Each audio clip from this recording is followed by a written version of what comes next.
ya bingung. Dengar udah PHK aja hatinya sakit, menangis. Keluarga ikut menangis. Sedih ya Bu? Sedih. Soalnya ini buat keluarga lah. Mbak anaknya masih sekolah kan juga bingung. Masih Keluarga kecil. di rumah juga sempat shock Bu? Iya, shock. Anak-anak juga shock. Ini kan menarik ya.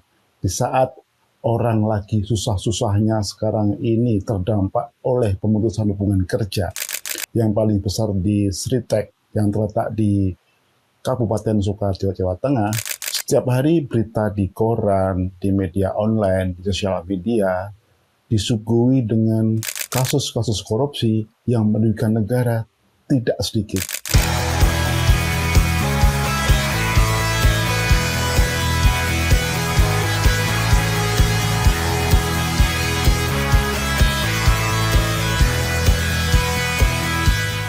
Moralitas bangsa kita hari ini patut dipertanyakan. Akumulasi atau total dari korupsi yang dirugikan oleh para koruptor yang mereka ambil dari keuangan negara itu mencapai atau setara atau bahkan lebih dari jumlah APBN kita selama setahun. Seperti kita ketahui, APBN kita itu jumlahnya sekitar 3.000 triliun per tahun. Sedangkan akumulasi dari kerugian negara karena ulah para tikus-tikus pencuri uang negara itu lebih dari 3.000 triliun. Ironis gitu ya. Ternyata kelakuan kita tidak lebih baik dari para pencuri ayam yang biasa beroperasi di kampung-kampung.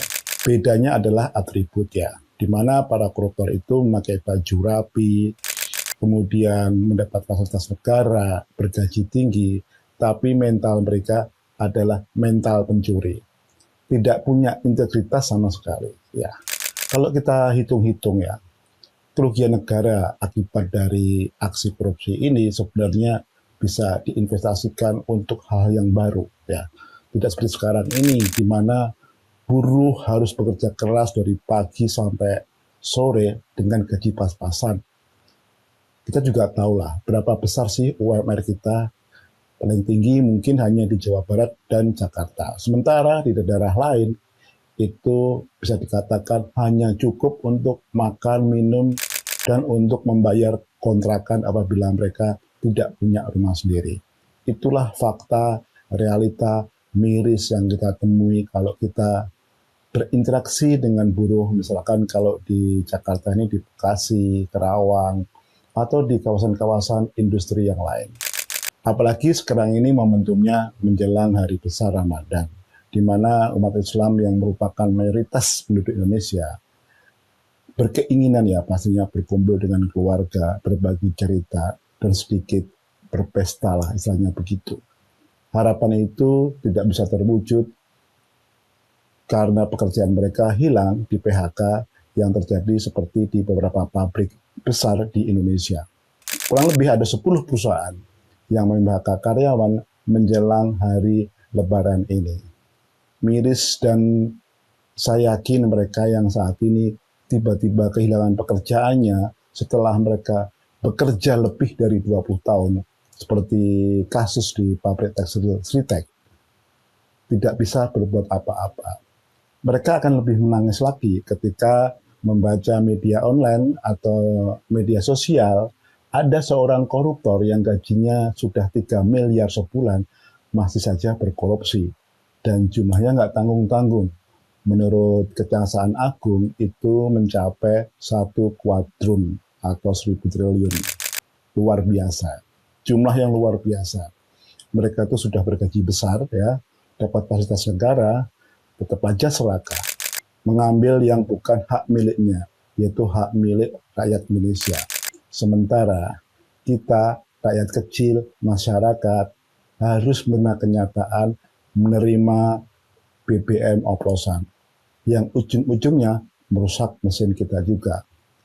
Nggak hanya itu sebenarnya, ada tambahan-tambahan biaya karena kita mengkonsumsi BBM dari Pertamina. Lagi-lagi Pertamina juga kayaknya cuci tangan, tidak mau bertanggung jawab terhadap persoalan ini. Ya, Aksinya cuma mencegel SPBU, tapi apakah Pertamina memberikan kompensasi kepada konsumen? Saya belum pernah dengar sampai hari ini. Yang menarik lagi dari kasus-kasus korupsi ini adalah pernyataan dari Kejagung yang merilis sebuah informasi, ada sebuah WhatsApp group yang bernama Orang-Orang Senang. Isinya adalah orang-orang yang terlibat dalam korupsi Pertamina. Luar biasa ya. Mereka bisa berpesta pora dengan uang yang bukan haknya, milik negara yang mereka curi seolah-olah sah. Dan mereka menikmati hanya untuk kepentingan mereka sendiri. Berbanding terbalik dengan para buruh, mereka mungkin akan membuat WAG yang judulnya adalah orang-orang susah, orang-orang yang terdampak PHK, dan isinya hanya keluhan-keluhan. Pasti isinya tidak jauh-jauh dari bagaimana mereka memperjuangkan pesangon mereka, atau bagaimana mengurus BPJS yang sudah mereka tabung selama bertahun-tahun. Belum lagi urusan masalah sekolah, apalagi beberapa bulan ke depan memasuki tahun ajaran baru. Pasti ada kebutuhan-kebutuhan lebih untuk memasukkan anak di sekolah-sekolah baru ataupun yang naik kelas. Saya menduga bahwa isi dari WAG orang-orang senang itu isinya bagaimana cara mereka menghabiskan uang yang sudah berlimpah ruah. Saya menduga WAG orang-orang senang ini isinya tentang bagaimana menghabiskan uang yang berlimpah ruah itu dalam waktu cepat. Karena mereka mendapatkannya dengan mudah dan jumlahnya luar biasa atau fantastik.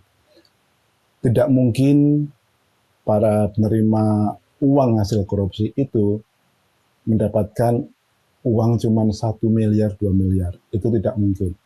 Ya, karena jumlahnya sangat fantastis ya. Kalau kita cermati dari pernyataan-pernyataan Kejaksaan Agung, isi WAG itu pasti nggak jauh-jauh lah.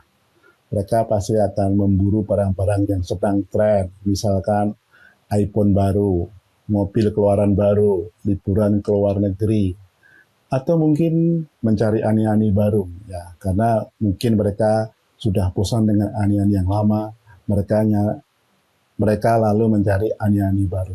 Ya sudah bukan rahasia umum lah.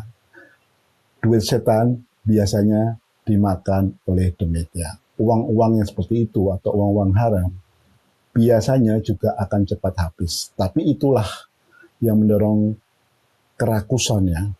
Mereka tidak puas dengan apa yang akan dapatkan hari ini, mereka akan mengejar lebih tinggi lagi. Ya.